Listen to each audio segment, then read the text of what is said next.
আপনারা জানলে অবাক হয়ে যাবেন, কুমিল্লার মধ্যে একটি বিমানবন্দর আছে যেটি কিনা নির্মাণ করা হয় 1944 সালে।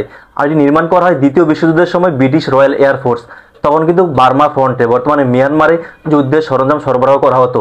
পরবর্তীতে 1947 থেকে 71 সাল পর্যন্ত পাকিস্তান এয়ারফোর্স এটি ব্যবহার করে। 1971 সালে পরে কিন্তু বাংলাদেশ সিভিল এভিয়েশন অথরিটি, বেসামরিক বিমান কর্তৃপক্ষ এটি দায়িত্ব নেয়। আর কয়েকবার এটি চলাচলের জন্য, যাত্রী সরবরাহের জন্য উদ্যোগ গ্রহণ করা হয়, কিন্তু এটা করা হয় নাই। আর যদি বিভাগ ঘোষণা করা হয়, এটা কিন্তু চালু হওয়ার সম্ভাবনা অনেকটাই বৃদ্ধি পাবে। তখন কিন্তু ব্রাহ্মণবাড়িয়া, চাঁদপুর, ফেনী, লক্ষ্মীপুর, নোয়াখালী কিন্তু কুমিল্লা একদম মিডলে। তখন কিন্তু যারা প্রবাসে থাকে, বাংলাদেশের মধ্যে কিন্তু ব্রাহ্মণবাড়িয়া, কুমিল্লা এবং নোয়াখালীর মানুষ সবচেয়ে বেশি প্রবাসে থাকে, তাদের জন্য অনেক সুবিধা হবে যাতায়াতের জন্য।